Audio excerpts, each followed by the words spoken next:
Texas budget-cutting education. Although in 2009 we inaugurated a president who we all know is for education, due to budget cuts, universities all around the state are in danger, from Texas Southern University to Texas Christian University in Dallas.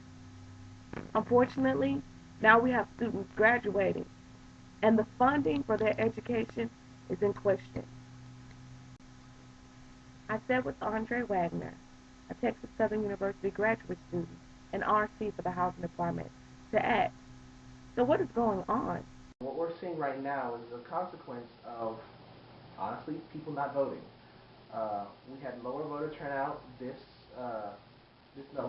past November, and because of it, we have a far larger Republican-controlled legislature. And then we also have a bad economy, which we all know.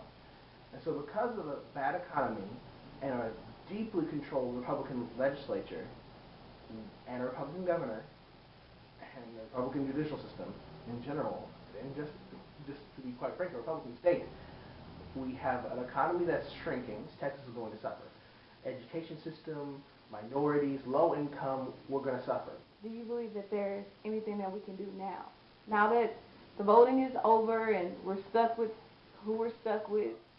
As students, and I think I'm a student, graduate student, you guys are students, if you're a student, I think we can only talk about what we can do personally. And so literally it's us advocating for our school. And the most current and most pressing thing we can do right now is February 28th, the Texas Black Caucus, the Texas Legislative Black Caucus, is having a meeting. And they're all having TSU Day on the 28th. Prairie View shows up in number. When UT has their day at the Capitol, they show up in number.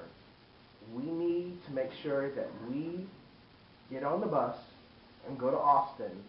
And you may have to take the day off. Tell your professors ahead of time. I'm sure that your political science class will allow it to go.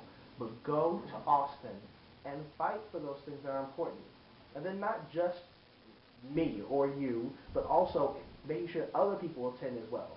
We have to have good numbers there and tell our representatives how serious we are. And then after we go, it's not just showing up and taking pictures, but actually also after we go being an actual social advocate, talking to our representatives, and then when we come back, still writing our representatives. Because they say that an email is worth 1.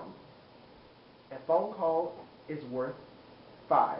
And they say a letter is worth 10 of their actual constituency. So for every one email, there's only one person who actually believes that. For every one phone call, there's 5 people who believe in it. And for every one letter, there's 10 people who believe in that. Because the normal person doesn't take the time to write down and put a pen to paper. And so now we're just going there and saying how you feel, but writing it down and sending it to them, and then continually keeping up. That's how you change the opinions of your representatives. And then, of course, in 2 years, Lord willing, we actually can make it through this, and then also make sure that we put back in the right people so we actually get the stuff we want done. Because if not, we'll be looking at more cuts. I sat with Jonas Alexander, a transfer student to the Texas Southern University family, and asked him what he thought we should do to change things. The only thing that politicians respond to is a threat to their seats, to their jobs.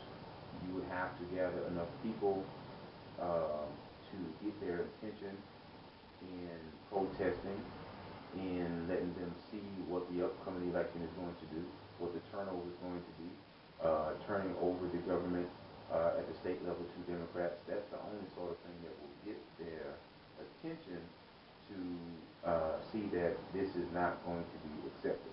As long as they believe they can push it through, and then all we're going to do is grumble and complain about it, but not actually show up at the box to vote, they're going to go ahead and do it.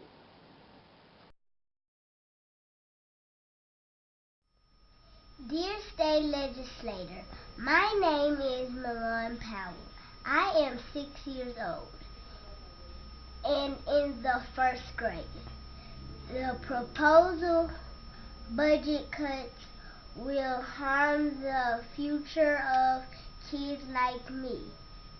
And remember, we are the future. Good night.